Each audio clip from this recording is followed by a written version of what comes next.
Hello students, welcome to B pharmacy. तो चलिए video start करते हैं अपना लेक्चर नंबर 3। तो लेक्चर नंबर 3 में हम लोग देखने वाले हैं, ये हम लोग वोलाहार्ड मेथड और उसका मॉडिफाइड वर्जन भी देखेंगे। ठीक है, तो वोलाहार्ड मेथड क्या होता है, मॉडिफाइड वोलाहार्ड मेथड क्या होता है, वो आज के लेक्चर में देखने वाले हैं। ठीक है, तो बेसिकली है क्या वोलाहार्ड मेथड। वोलाहार्ड मेथड होता क्या है कि चलिए अब ये स्लाइड के थ्रू ही सीधा पढ़ते हैं, डायग्राम के थ्रू देखेंगे।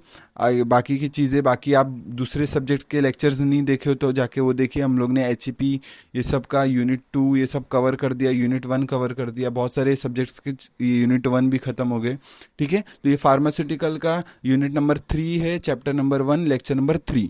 तो इसमें हम लोग पढ़ने क्या क्या वाले, हम लोग वोलाहार्ड मेथड के बारे में बेसिकली पढ़ने वाले। पिछले वीडियो में हम लोग ने मोलर ये मेथड किया था, जिसमें हम लोग ने बहुत सारी चीज़ें बात की थी, रिएक्शंस पढ़े थे, डायग्राम देखे थे। ठीक है, तो ये बी फार्मी से फर्स्ट सेमेस्टर फ्री लेक्चर्स मिलेंगे, नोट्स आपको खुद से बनाना है। ठीक है, तो चलिए स्टार्ट करते हैं। वोलाहार्ड मेथड क्या होता है। वोलाहार्ड मेथड किसने दिया, नाम से समझ में आ रहा है, जैकब वोलाहार्ड सर ने दिया था। एक तरीके के जर्मन साइंटिस्ट थे। ठीक है, इंपॉर्टेंट ये this method involves back titration. Back titration होता क्या है, बैक टाइट्रेशन मतलब नाम से समझ में आ रहा है, बैक टाइट्रेशन मतलब जिसको हम लोग टाइट्रेन ले रहे थे उसी को आप फिर से मतलब टाइट्रेशन कर रहे हैं। बैक टाइट्रेशन पर मैंने वीडियो भी निकाला है। ठीक है, पिछले सब्जेक्ट्स में, पिछले वीडियोस में मैंने कवर किए कर रखा है बैक टाइट्रेशन होता क्या है। ठीक है, तो आप जाके देख सकते हो back titration, types of titration हम लोग ने पढ़ा था बेसिकली। ठीक है, जिसमें हम लोग प्रेसिपिटेशन टाइट्रेशन अभी ये सब पढ़ रहे हैं। This method is used in the determination of halides. मतलब हेलाइड्स के ये डिटर्मिनेशन में हम लोग यूज करते हैं। मतलब हेलाइड्स का मतलब कौन क्या होता है, Cl हो गया, Br हो गया, आई हो गया, ये सब, इन सब को डिटरमाइन करने के लिए, उनको आइडेंटिफाई करने के लिए हम लोग वोलाहार्ड मेथड का यूज करते हैं। ठीक है, दिस इन्वॉल्व्स 2 स्टेप्स, मतलब 2 स्टेप्स इसमें इन्वॉल्व है, 2 स्टेप्स। ठीक है, अब कौन से 2 स्टेप से चलिए देखते हैं। पहला ये बैक टाइट्रेशन। ठीक है, बैक टाइट्रेशन क्या होता है, ये वाले हम लोग जो अभी पढ़ेंगे आगे, इसका मेथड पढ़ेंगे वोलार्ड मेथड, उसमें ही आपको बैक टाइट्रेशन होता क्या समझ जाएगा। ठीक है, तो जैकब वोलार्ड जी ने दिया था, स्टार्ट करते हैं। स्टेप 1, 2 स्टेप का प्रोसेस है। स्टेप 1, इसमें हम लोग क्या करते हैं, सोडियम क्लोराइड को, आप जैसे टाइट्रेशन में होता है क्या, नीचे क्या होता है, कोनिकल फ्लाक्स होता है, और जो ऊपर साइड होता है, ऊपर साइड जो ब्यूरेट होता है, वहां से हम लोग ड्रॉप बाय ड्रॉप हम लोग ये कोनिकल फ्लाक्स के अंदर डालते हैं। तो जो ये कोनिकल फ्लाक्स है, कोनिकल फ्लाक्स, और ऊपर क्या है, बैक टाइट्रेशन। ठीक है, मतलब ऊपर क्या है, ब्यूरेट है, और नीचे क्या है, कोनिकल फ्लाक्स। तो कोनिकल फ्लाक्स में हम लोग क्या डालते हैं, एनालाइट सॉल्यूशन डालते हैं। ठीक है, एनालाइट सॉल्यूशन डालेंगे। हमारा एनालाइट सॉल्यूशन क्या है, इसमें NaCl। अभी आप देख सकते हो सोडियम क्लोराइड हमारा, ये क्या है, सोडियम क्लोराइड हमारा एज अ एनालाइट काम करेगा नीचे कोनिकल फ्लाक्स में। और ब्यूरेट में हम लोग क्या डालेंगे, दैट इज AgNO3 डालेंगे। ठीक है, एक्सेस अमाउंट, ज्यादा अमाउंट में डालेंगे AgNO3।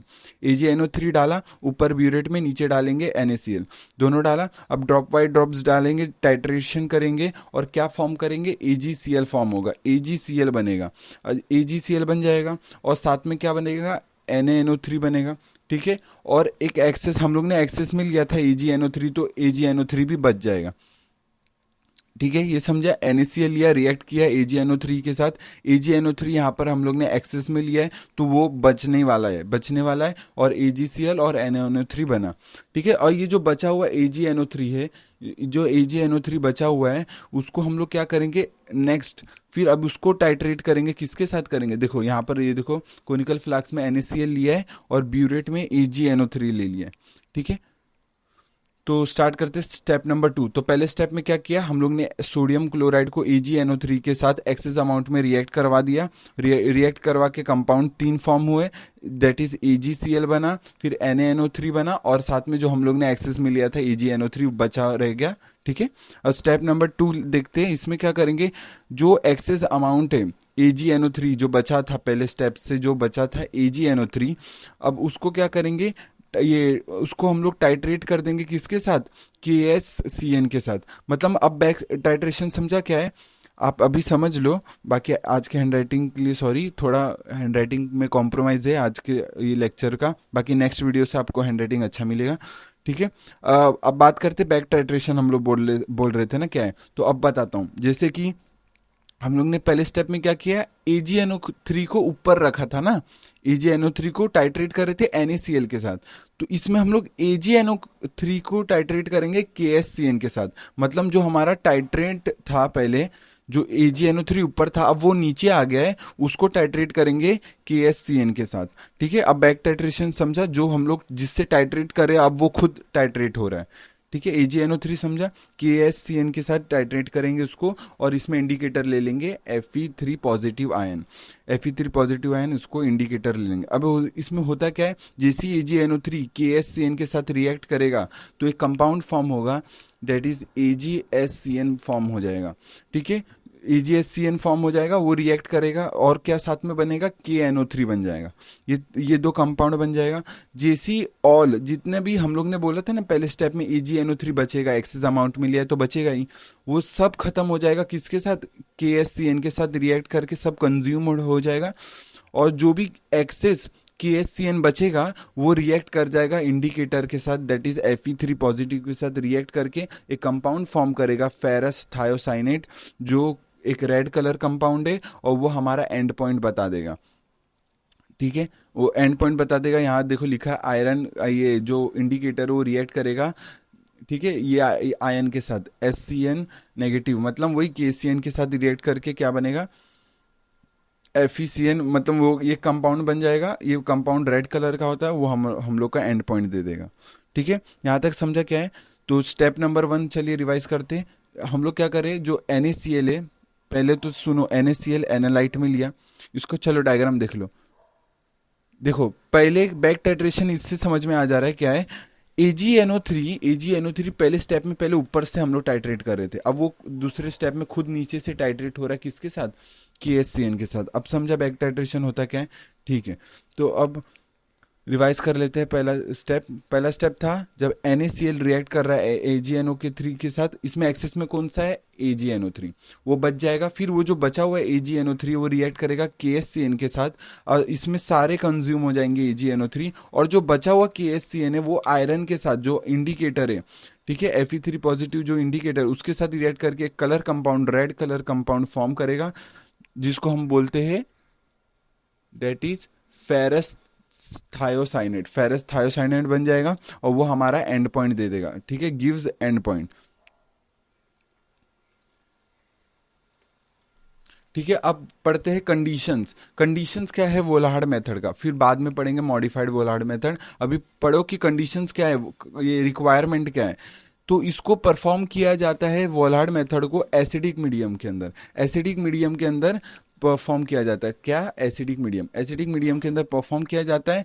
इसमें जो, क्योंकि क्यों परफॉर्म किया जाता है एसिडिक मीडियम में, क्योंकि जो कंपाउंड हमारा रेड कलर कंपाउंड है, ठीक है, फेरस थायोसाइनेट जो कंपाउंड है वो स्टेबल रहे, इसके वजह से हम लोग उसको एसिडिक मीडियम में परफॉर्म करते हैं। समझा। अब बात करते हैं मॉडिफाइड वोलाहार्ड मेथड। मॉडिफाइड वोलाहार्ड मेथड क्या होता है, इसमें हम क्या करेंगे, जो भी मॉडिफाइड, ये वाला जो मॉडिफाइड में क्या करेंगे, बस सब कुछ सेम है, बस इसमें हम लोग वेटिंग एजेंट्स डाल देंगे, जैसे क्लोरोफॉर्म और नाइट्रोबेंजीन।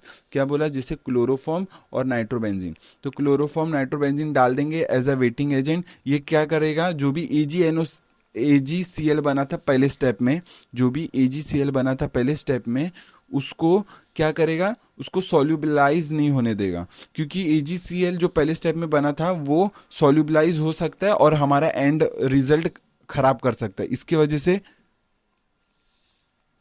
से हम क्या कर सकते हैं, AgCl को सॉल्यूबलाइज होने से रोकने के लिए हम लोग वेटिंग एजेंट का इस्तेमाल कर रहे हैं। ठीक है, क्लियर है। चलिए, मॉडिफाइड वोलाहार्ड मेथड का ये क्लियर। तो वोलाहार्ड मेथड, उसका मॉडिफाइड वर्जन दोनों देख लिया। बाकी इस वीडियो के लिए इतना ही रखते हैं, मॉडिफाइड वोलाहार्ड मेथड तक। बाकी नेक्स्ट वीडियो में हम लोग आगे की बात करेंगे। ठीक है, मेथड समझा कि नहीं, कुछ भी डाउट रहा कमेंट कर देना। चलिए रिवाइज कर लेते पहले, आज के वीडियो का रिवाइज करते हैं। हम लोग पढ़ रहे थे lecture number 3 Volhard method, pharmaceutical analysis 1 B pharmacy first semester. इसमें हम लोग पढ़ेंगे वोलाहार्ड मेथड में किसने दिया था, जैकब वोलाहार्ड ने। बैक टाइट्रेशन होता है एक तरीके का, हैलाइड्स को फाइंड करने के लिए यूज होता है।